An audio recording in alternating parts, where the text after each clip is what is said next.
आप सभी को नमस्कार। एक बार फिर YouTube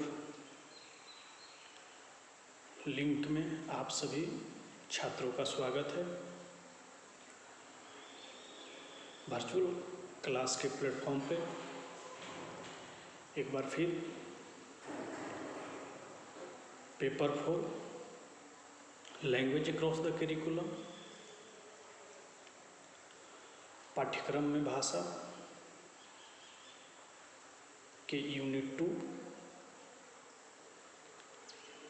में हम लोग पिछले वीडियो में फोनेटिक्स ध्वनि विज्ञान के बारे में डिस्कस कर रहे थे। आज के इस वीडियो में हम लोग कॉन्सोनेंट अर्थात व्यंजन के बारे में डिस्कस करेंगे। व्यंजन क्या है, किसे कहते हैं, इसके अर्थों को समझेंगे, परिभाषा को समझेंगे। पहले जो वीडियो आपको उपलब्ध कराया गया था उस वीडियो में आपको फोनेटिक्स के बारे में डिस्कस किया गया था। उसमें भावेल के बारे में हम डिस्कस किए थे, स्वर के बारे में। आज कॉन्सोनेंट व्यंजन के बारे में डिस्कस करेंगे कि व्यंजन क्या है। व्यंजन का उच्चारण स्वरों की सहायता से, व्यंजन का उच्चारण जो किया जाता है स्वरों की सहायता के बिना किया जाता है। इसमें कभी भी स्वर व्यंजन के उच्चारण करते समय स्वरों की आवश्यकता नहीं पड़ती है। व्यंजन की उच्चारण के लिए सिर्फ व्यंजन के माध्यम से ही आप इसका उच्चारण कर सकते हैं। इनके उच्चारण में जीभ के स्पर्श के द्वारा वायु का थोड़ा बहुत अवरोध अवश्य होता है और मुख्य द्वार में पूर्णतः बंद सा हो जाता है और खुलने पर वायु घर्षण के साथ बाहर निकलता है। आज व्यंजन के उच्चारण करते समय स्वर की आवश्यकता नहीं होती है। जीभ के माध्यम से स्पर्श के द्वारा वायु का थोड़ा बहुत अवरोध होता है और घर्षण के माध्यम से वह मुंह के द्वारा बाहर निकलता है। जो स्वयं सुशोभित होते हैं और स्वरों का अनुकरण करने वाले व्यंजन कहलाते हैं।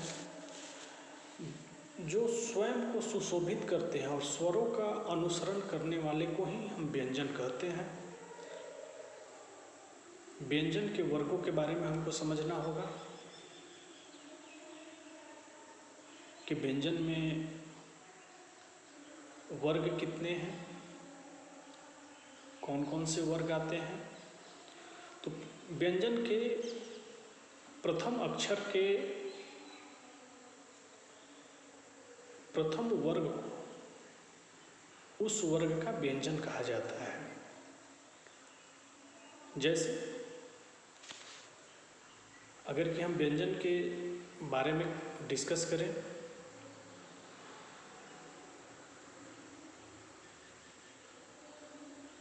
तो व्यंजन के बारे में अगर डिस्कस किया जाए तो जो आप व्यंजन जानते हैं कि कौन कौन होते हैं।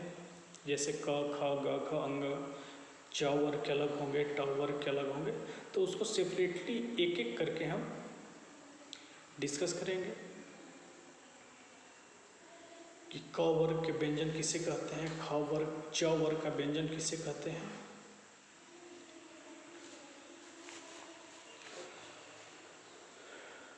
ट वर्ग का व्यंजन में कौन कौन आते हैं। तो सबसे पहले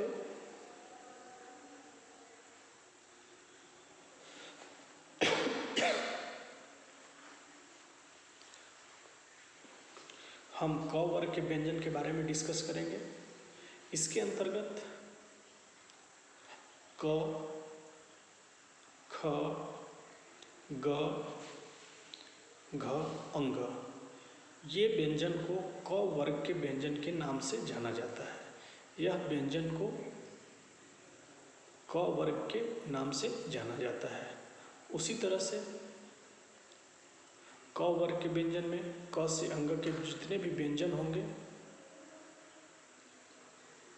उसे हम क वर्ग के व्यंजन के नाम से जानते हैं। अब अगला जो व्यंजन होगा च वर्ग में, च वर्ग में कौन कौन से व्यंजन आएंगे इस बात को हमको जानना है। च वर्ग के जो व्यंजन आएंगे च, छ, ज, झ, इया, ये च वर्ग के व्यंजन आएंगे। इसी प्रकार से ट वर्ग के व्यंजन के बारे में भी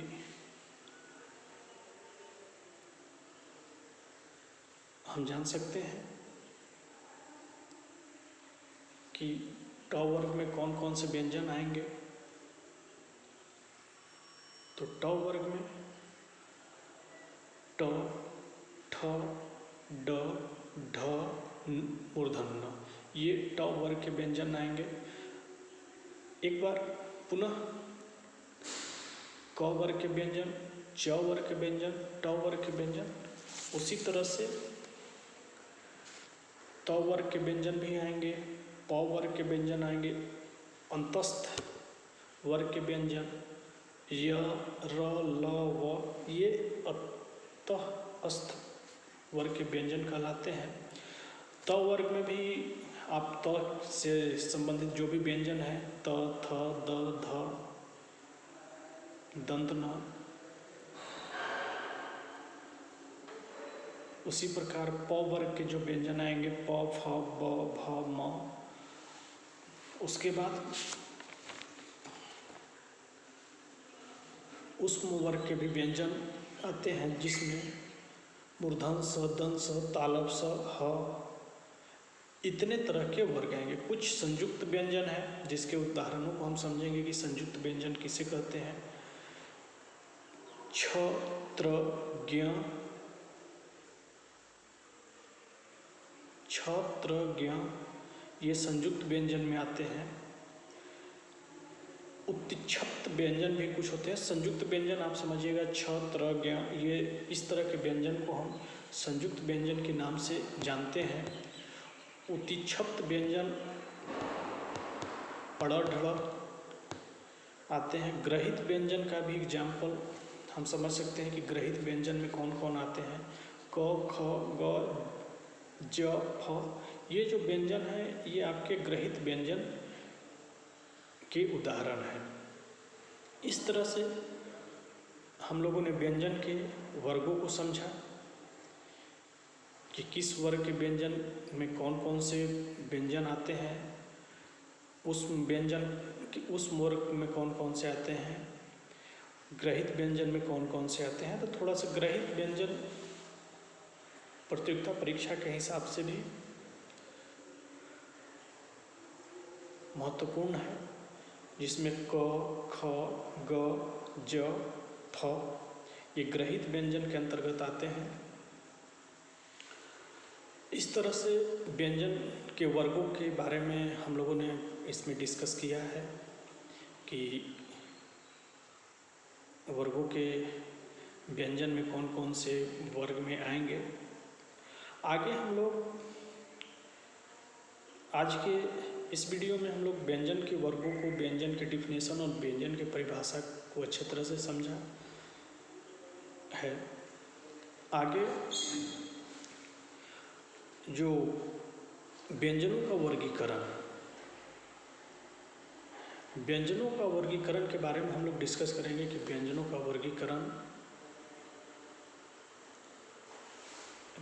वर्गीकरण कैसे किया जाता है, उसका वर्गीकरण करने के लिए हमको क्या क्या करना पड़ता है। तो व्यंजनों का वर्गीकरण मुख्यतः निम्नलिखित प्रकार से किया जाता है, जो इस प्रकार है। सबसे पहले उच्चारण के आधार पर उच्चारण के आधार पर अगर कि हम व्यंजन का वर्गीकरण करें, उच्चारण के आधार पर अगर कि व्यंजन का हम वर्गीकरण करते हैं तो ध्वनियों के 3 भेद होते हैं। उच्चारण के आधार पर अगर कि हम व्यंजन का वर्गीकरण करते हैं तो ध्वनि के कितने भेद होते हैं? ध्वनि के 3 भेद होते हैं, जो इस प्रकार से हैं। उच्चारण के आधार पर 3 भेद जो बताए गए हैं वर्गीकरण, उच्चारण के आधार पर व्यंजन का वर्गीकरण बताया जा रहा है कि वर्गीकरण हम 2 तरह से कर सकते हैं, उच्चारण के आधार पर और एक आपका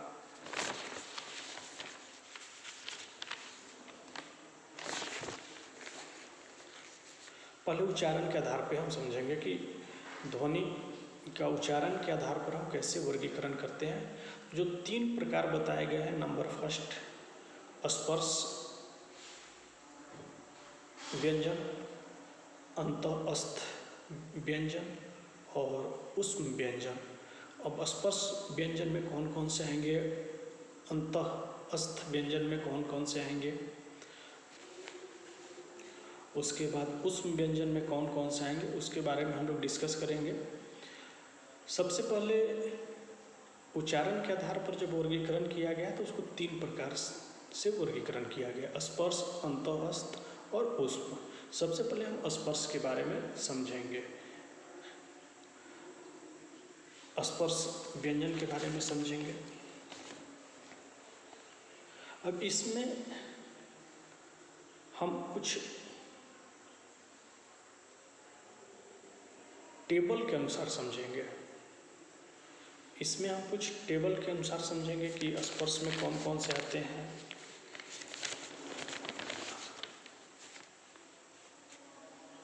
तो इसमें हम 4 टेबल बनाएंगे, 4 तालिका बनाएंगे, वर्ग, स्पर्श, अंतःस्थ और ऊष्म। सबसे पहले अगर कि हम वर्ग क वर्ग में समझें तो क वर्ग के जो व्यंजन होंगे क, ख, ग, घ, अंग, यह स्पर्श के माध्यम से होंगे। इसको हम स्पर्श व्यंजन के नाम से जानेंगे। उसी तरह से य, र, ल, व ये अंतःस्थ व्यंजन के नाम से जाने जाएंगे। मूर्धन स, दंस, तलावे स, ह यह ऊष्म व्यंजन के नाम से जाने जाएंगे। यह जो व्यंजन की ध्वनि के चिन्ह हैं इनको हम लोग ऊष्म व्यंजन के नाम से जानेंगे क वर्ग में। अब च वर्ग में च, छ, ज, झ, इया ये स्पर्श व्यंजन कहलाएंगे।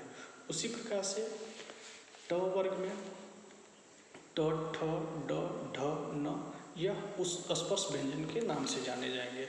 उसी तरह से आप त वर्ग में भी स्पर्श व्यंजन को समझ सकते हैं कि इसमें कौन कौन से जाने जाएंगे, त, थ, द, थ, ध, न। प वर्ग में प, फ, ब, भ, म यह सभी स्पर्श व्यंजन के अंतर्गत आएंगे। तालिका को समझने में आपको कठिनाई नहीं होना चाहिए, इसका नोट्स भी आपको दे दिया गया है, आप नोट्स के माध्यम से भी देख सकते हैं। अब एक जो अनुनासिक व्यंजन के बारे में हम समझेंगे। यहाँ पे मुख तथा नासिका से उच्चारित ध्वनियाँ मुख के माध्यम से और अनुनासिक या नासिका से द्वारा जो उच्चारित ध्वनियाँ होती हैं वो अनुनासिक ध्वनियाँ कहलाती हैं। जैसे इया, म, अंग, मूर्धन्य और दंतना ये सभी किस तरह की ध्वनियाँ कहलाएंगे, तो इसको हम अनुनासिक व्यंजन के नाम से जानते हैं। ये तो वर्गीकरण उच्चारण के आधार पे 3 तरह के हो गए। व्यंजनों का जो वर्गीकरण किया गया उच्चारण के आधार पे 3 तरह के, ऊष्म, अंतःस्थ और आपका लास्ट स्पर्श, अंतःस्थ और ऊष्म, ये 3 व्यंजन हो गए। अब आगे जो हम डिस्कस, उसके बाद अनुनासिक के बारे में हम लोगों ने डिस्कस किया। उसके बाद स्थान के अनुसार पहला वर्गीकरण किसके माध्यम से किया गया, पहला वर्गीकरण आपका किया गया उच्चारण के आधार पर व्यंजन का वर्गीकरण किया गया, और दूसरा जो वर्गीकरण किया जा रहा है स्थान के अनुसार। मतलब हम व्यंजन को दो प्रकार से वर्गीकृत कर सकते हैं। नंबर फर्स्ट, उच्चारण के आधार पर और या उच्चारण के अनुसार, और सेकेंड जो वर्गीकरण होगा स्थान के अनुसार। सेकेंड वर्गीकरण जो होगा आपका स्थान के अनुसार। स्थान के अनुसार जब हम व्यंजन का वर्गीकरण करते हैं या उसको बांटने का प्रयास करते हैं, तो उसको आगे हम लोग समझेंगे कि स्थान के अनुसार उसका कैसे हम उच्चारण करते हैं, उसका कैसे हम प्रोनाउंसिएशन करते हैं। इसको उच्चारण स्थान के अनुसार व्यंजन ध्वनियों का निम्नलिखित प्रकार से वर्गीकरण किया जा सकता है, जिसका वर्णन निम्नलिखित रूपों में किया जा रहा है, जो इस प्रकार से है। अब जैसे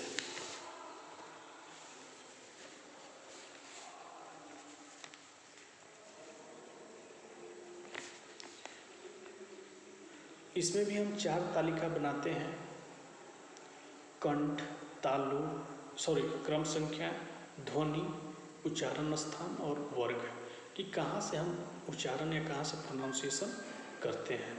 तो सबसे पहले अगर कि हम बात करते हैं कंठ का, तो कंठ से किस किस व्यंजन का प्रोनाउंसिएशन यहाँ से किया जाता है, इसको हम लोग समझेंगे। तो इसमें हम 4 तालिका में इसको विभक्त करते हैं, 4 तालिका में बांटने का प्रयास करते हैं: क्रम संख्या, ध्वनियाँ,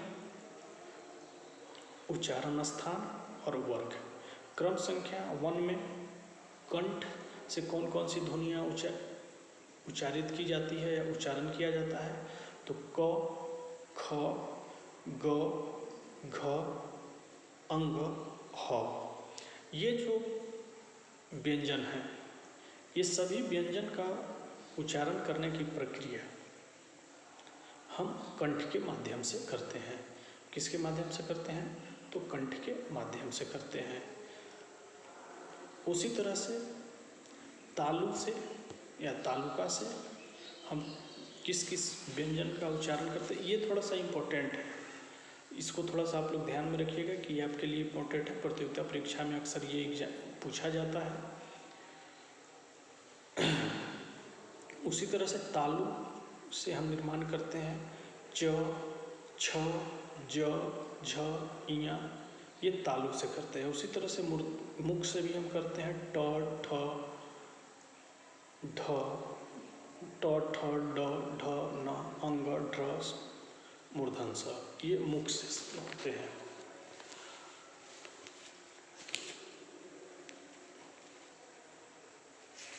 उसी तरह से आपका दंत से भी किया जाता है, ओठ से भी किया जाता है और वत्स से भी किया जाता है। व्यंजनों का उच्चारण दंत से त, थ, द, ध का उच्चारण करते हैं। दंत उसी तरह से ओष्ठ से प, फ, ब, भ, म, ये ओठ से किए जाते हैं, फिर किए जाते हैं।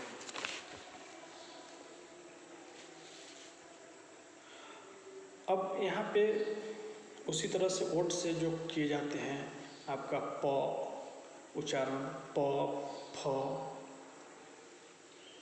ब, भ, म, ये सभी ओठ से किए जाते हैं। नासिका से या नासिका से जो नाकों के नलियाँ होती हैं, उसके उच्चारण करने के लिए इया, म, अंग, मूर्धन्य, दंतन। दंतोष्ठ से जो हम करते हैं व, फ, और जिह्वा मूल से जो किया जाता है उसका उच्चारण हम लोग क, ख, क, ख, ग, इतने चीज़ों का प्रोनाउंसिएशन उच्चारण हम शरीर के अंगों से करते हैं। इतने तरह का उच्चारण हम किससे करते हैं, अपने ये ऊपर के भागों से इसका प्रोनाउंसिएशन करते हैं। अब प्रयत्न के अनुसार व्यंजन ध्वनियों के उच्चारण में 2 प्रकार का प्रयत्न किया जाता है, जो इस प्रकार है: बाह्य प्रयत्न और अभ्यंतर प्रयत्न। ये तो हम लोगों ने व्यंजन के वर्गीकरण के बारे में समझे, स्थान के अनुसार, उच्चारण के अनुसार। अब हम यहाँ पे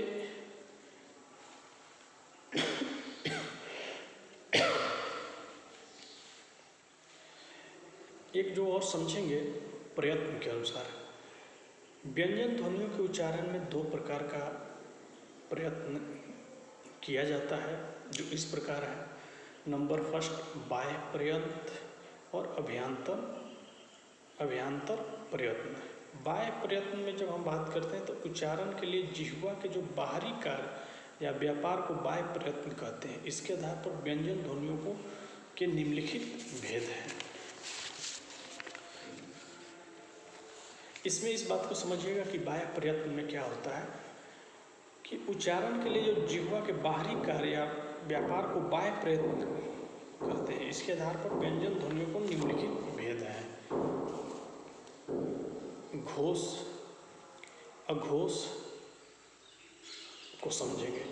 जिन ध्वनियों के उच्चारण में घोष उत्पन्न होता है, जिन ध्वनियों के उच्चारण में घोष उत्पन्न होता है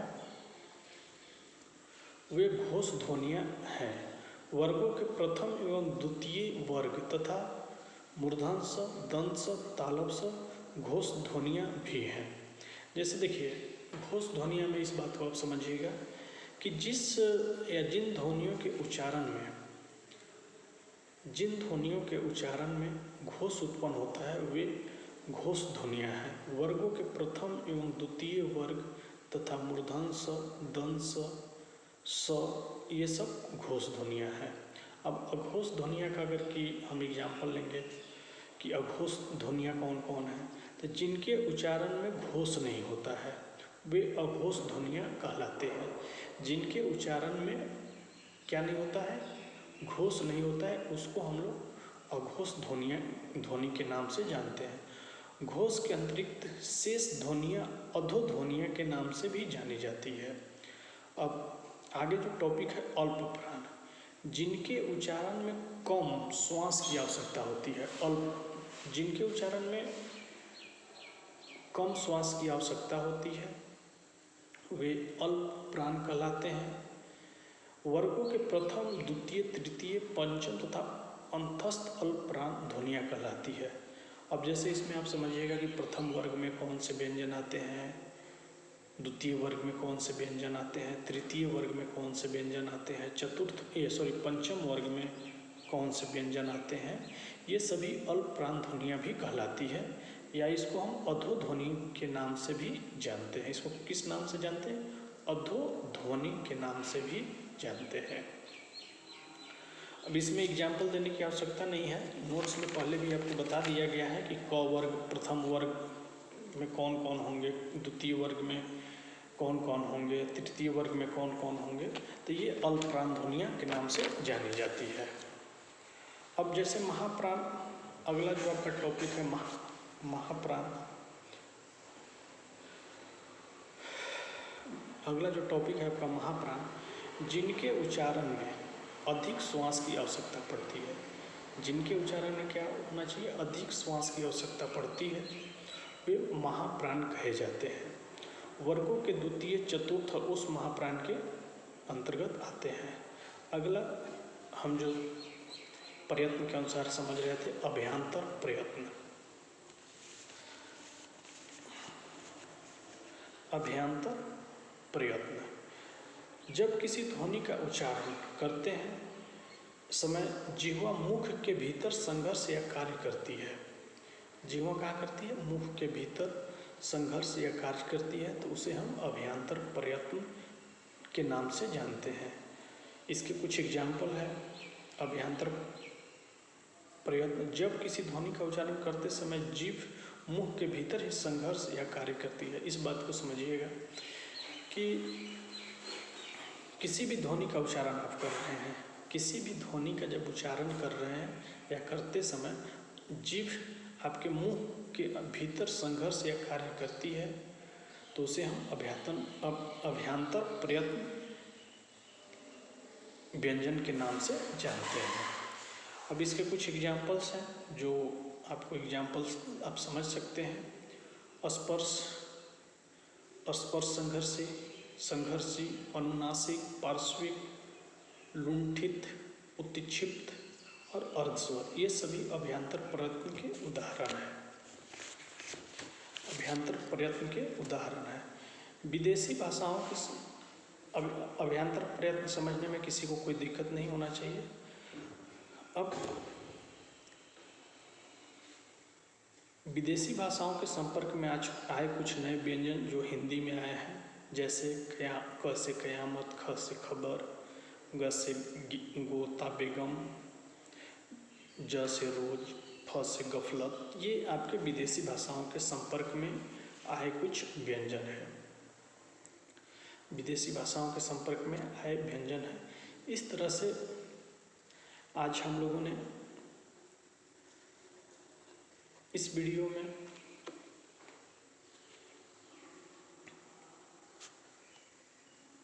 ध्वनि विज्ञान या फोनेटिक्स के बारे में पहले वीडियो में जो इससे पहले के क्लास में भेजा गया था उसमें आपको भावेल वगैरह के बारे में, स्वर के बारे में हम लोगों ने डिस्कस किया था। इस वीडियो में कंप्लीट आपको व्यंजन कॉन्सोनेंट से संबंधित, उसका वर्गीकरण हम कैसे करते हैं, वर्गीकरण कितने आधार पे किया जाता है, एक आपका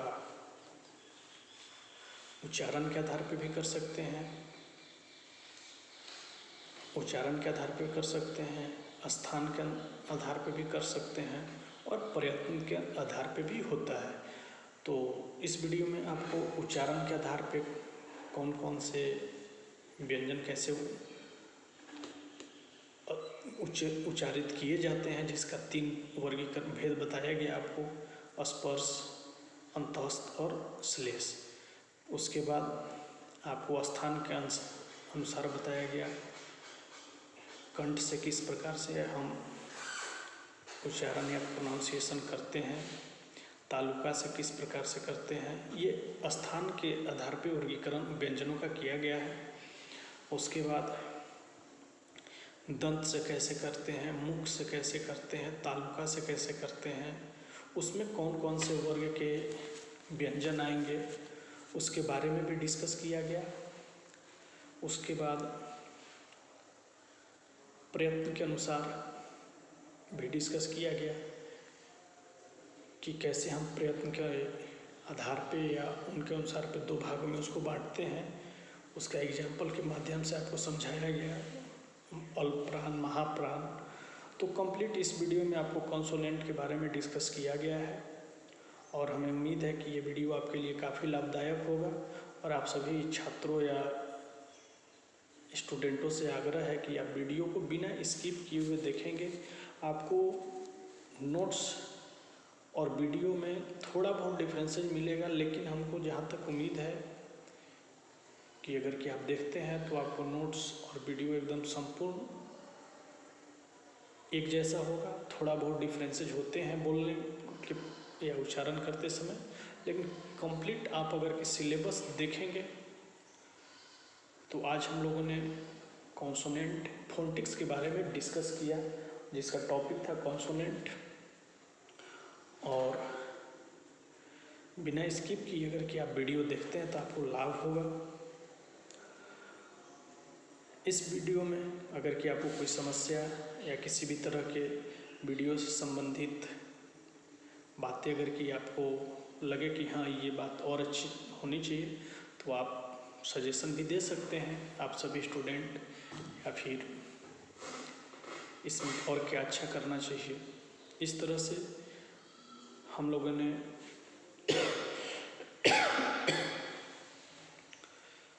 आज के इस वीडियो में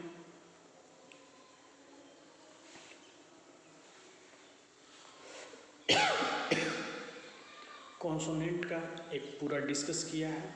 एक बार फिर से हम रिवीजन कर दे रहे हैं कि व्यंजन के बारे में हम लोगों ने क्या क्या डिस्कस किया, उसके अर्थ, परिभाषा, उसका वर्गीकरण, व्यंजन का वर्गीकरण किस प्रकार से किया जाता है उसको भी डिस्कस किया गया, प्रयत्न के अनुसार भी किया गया और विथ एग्जाम्पल। ऐसा कोई भी टॉपिक नहीं है जिसका हम एग्जाम्पल्स के माध्यम से आपको नहीं बताए हैं, सारे का एग्जाम्पल के माध्यम से बताएं। आज एक नया टॉपिक हम लोग स्टार्ट करने जा रहे हैं।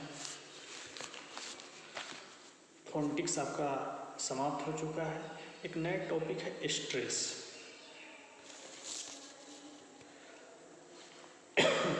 स्ट्रेस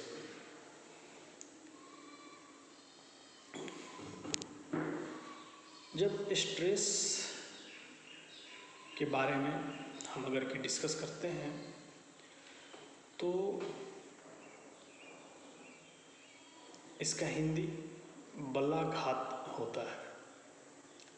इसके बारे में अब हम लोग डिस्कस करेंगे इस वीडियो में कि बलाघात क्या होता है, स्ट्रेस क्या होता है। हिंदी भाषा में या किसी भी भाषा में हम स्ट्रेस का या बलाघात का या मौखिक भाषा में या मौखिक भाषा में इसका हम कैसे प्रयोग करते हैं। बलाघात से तात्पर्य है कि भाषा के मौखिक प्रयोग में शब्द के किसी विशेष अंश पर या शब्द समूह में से किसी शब्द विशेष पर बल देना। जैसे जब आप मौखिक भाषा का प्रयोग करते हैं, इस बात को आप समझिएगा, किसी भी भाषा में वो त्रिभाषा सूत्र हो, जैसे हिंदी, इंग्लिश या फिर आपका क्षेत्रीय भाषा नागपुरी, कुड़ुक, संथाली, जो भी आप जिस भाषा का प्रयोग करते हैं अपनी मौखिक बोलचाल में, तो उसमें कुछ शब्द ऐसे होते हैं या उसके कुछ अंश ऐसे होते हैं जिस पर हम क्या करते हैं, विशेष बल देते हैं। उस शब्द पे हम क्या करते हैं, विशेष बल देते हैं। किसी भी टॉपिक में या टॉपिक पे हम क्या करते हैं, उस पर विशेष रूप से फोकस करते हैं। मतलब मेरे द्वारा बोला गया बात जो इम्पोर्टेंट है या जिस पे हमको लगता है कि इस पे हमको थोड़ा सा अधिक स्ट्रेस करना चाहिए या बलाघात अधिक करना चाहिए। फॉर एग्जांपल, जैसे इससे पहले जो आपको वीडियो उपलब्ध कराया गया है, इससे पहले जो वीडियो उपलब्ध कराया गया, कोई भी टॉपिक होता है तो टॉपिक को हम क्या करते हैं, बार बार उस पर फोकस करते हैं। या आपको जब वीडियो आप देखेंगे, जब प्रारंभ होते हैं वीडियो, तो सब्जेक्ट का नाम हिंदी में हो या इंग्लिश में हो या आपका यूनिट का बताना, हम क्या करते हैं, उसको फोकस करते हैं। उसको क्या करते हैं, फोकस करते हैं कि मेरे द्वारा पढ़ाए गए इस टॉपिक में या इस सब टॉपिक में सबसे इम्पोर्टेंट कोई चीज़ है तो ये फोनेटिक्स है, लिंग्विस्टिक है या स्क्रिप्ट है, या फिर आप कर सकते हैं मतलब जो आप बलाघात, स्ट्रेस, किसी चीज़ को ज़्यादा हाईलाइट करना। इस चीज़ में अगर कि हम कहते हैं, अगर कि अगर कि यूनिट 1 में आपको स्ट्रेस करना होगा, बलाघात करना होगा, तो आप 3 लैंग्वेज फार्मूला पे स्ट्रेस कर सकते हैं। वह क्या है, सबसे इम्पॉर्टेंट चीज़ उस यूनिट का वही है 3 लैंग्वेज फार्मूला। अब अगर कि हम यूनिट 2 में आपसे पूछते हैं कि यूनिट 2 में सबसे महत्वपूर्ण या इम्पोर्टेंट चीज़ आप किसको हाईलाइट या किसको आप स्ट्रेस करेंगे या किस पे अधिक बालाघात या किस पे अधिक फोकस करेंगे, तो LSRW skill, listening, speaking, reading and writing, ये क्या हो रहा है, उस टॉपिक मतलब उस यूनिट का सबसे इम्पोर्टेंट पार्ट यही है। इसी पे हम फोकस कर रहे हैं, इसी पे हम क्या कर रहे हैं, फोकस कर रहे हैं। जिसको आप कभी कभी अपने शब्दों में कह सकते हैं कि जो इम्पोर्टेंट चीज़ होता है उसको हम लोग अंडरलाइन भी करा देते हैं। उसको क्या करते हैं, अंडरलाइन भी करा देते हैं। उसी तरह से हर क्लास में, हर वीडियो में, हर नोट्स में कुछ ना कुछ चीज़ या किसी टॉपिक को हम स्ट्रेस करते हैं या बलाघात करते हैं और उसी को फोकस करते हैं अपने मौखिक प्रयोग में। अब जैसे नोट्स में भी आप देखेंगे,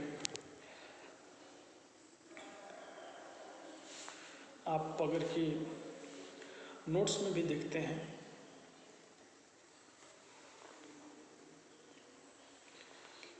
या फिर आप कह सकते हैं आप क्लास में भी देखेंगे कि जो टॉपिक अगर की रहता है, अब जैसे यूनिट 2 में हमने बोला कि आप LSRW स्किल को हाईलाइट कर सकते हैं।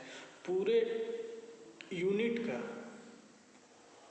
2 का पूरा हाईलाइट अगर के कोई मैटर है तो LSRW स्किल या listening, speaking, reading and writing skill, सुनना, बोलना, पढ़ना, लिखना कौशल सबसे महत्वपूर्ण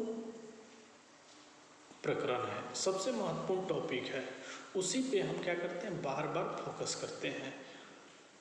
इसीलिए उस शब्द पे हम क्या करते हैं, हर समय आपको फोकस करते हैं कि ये LSRW स्किल के तहत हम लोग पढ़ रहे हैं, ये लिंग्विस्टिक के अंतर्गत हम लोग पढ़ रहे हैं, ये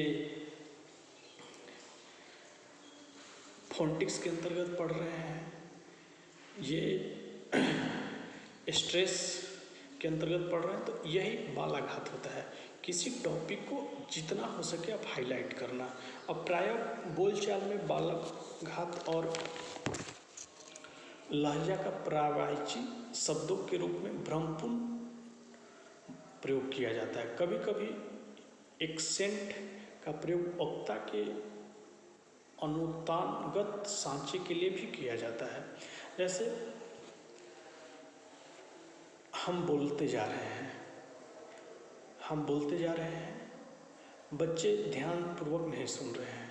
टीचर किसी बात को अगर कि बोलते जा रहा है और बच्चे ध्यानपूर्वक नहीं सुन रहे हैं, तो फिर टीचर क्या करते हैं, उस टॉपिक को उस पे या उस प्रकरण पे वो काफ़ी फोर्स करते हैं, काफ़ी उसको स्ट्रेस करेंगे, उसको क्या करेंगे, स्ट्रेस करते हैं, बलाघात करते हैं और उसका प्रयोग करते हैं कि इस टॉपिक का सबसे इम्पोर्टेंट पार्ट यही है। कभी कभी साइनोनिम्स के रूप में भी हम इसका प्रयोग कर लेते हैं। हम इसका कभी कभी क्या करते हैं, साइनोनिम्स के रूप में भी प्रयोग कर लेते हैं। अब हर बात पे अगर कि आप लर्निंग प्रोसेस या टीचिंग प्रोसेस करा रहे हैं बच्चों में, बच्चे लर्न कर रहे हैं, अब हर बात पे स्ट्रेस करेंगे, मतलब हर बात पे बालाघात करेंगे, तो क्या वह टीचिंग प्रोसेस अच्छी मानी जाएगी? वह टीचिंग प्रोसेस अच्छी नहीं मानी जाएगी। हर शब्द पे हम बालाघात नहीं कर सकते हैं।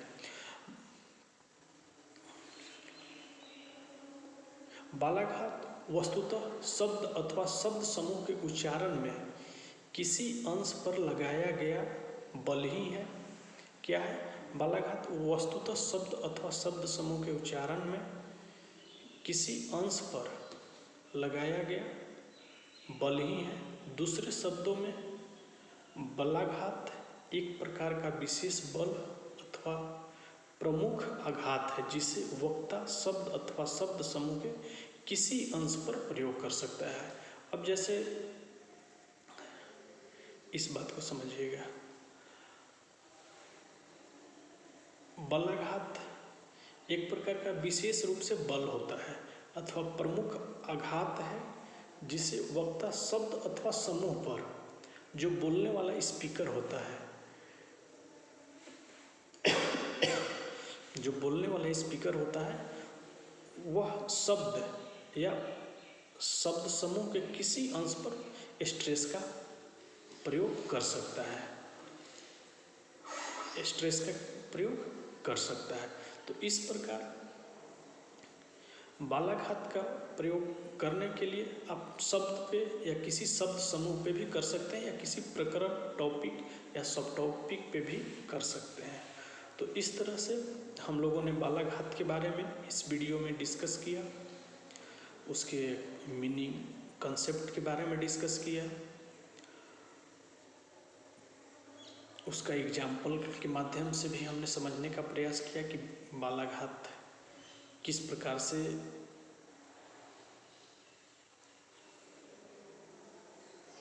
हम इसका एग्जाम्पल समझा। तो इस तरह से आज के इस वीडियो में आप लोग को दो टॉपिक, कॉन्सोनेंट और स्ट्रेस, स्वर व्यंजन और बालाघात के बारे में डिस्कस किया गया है। उम्मीद है कि आपको ये वीडियो अच्छा लगेगा और अच्छे मेहनत से बनाया गया है। आप सभी स्टूडेंट्स से आग्रह है कि आप वीडियो को देखें और आपकी लर्निंग प्रोसेस में यह वीडियो आपके लिए काफ़ी लाभदायक होगा। और बाकी जो भी अगर कि कुछ कन्फ्यूज़न होंगे तो इसके अगले वीडियो में भी हम लोग स्ट्रेस के बारे में डिस्कस करेंगे। अभी हम लोगों ने सिर्फ स्ट्रेस के मीनिंग, कंसेप्ट ही समझा है और यह टॉपिक इम्पोर्टेंट टॉपिक है, अच्छा टॉपिक है। उम्मीद है कि ये वीडियो आपके लिए आपके लर्निंग प्रोसेस को बढ़ाने में काफ़ी मदद करेगा। और आप सभी स्टूडेंट से आग्रह है कि वीडियो को देखें बिना स्किप किए हुए। अगर कि आप वीडियो देखेंगे तो आपको काफ़ी बेनिफिट्स होगा। आज इस वीडियो में आप सबों के लिए इतना ही। बहुत बहुत धन्यवाद।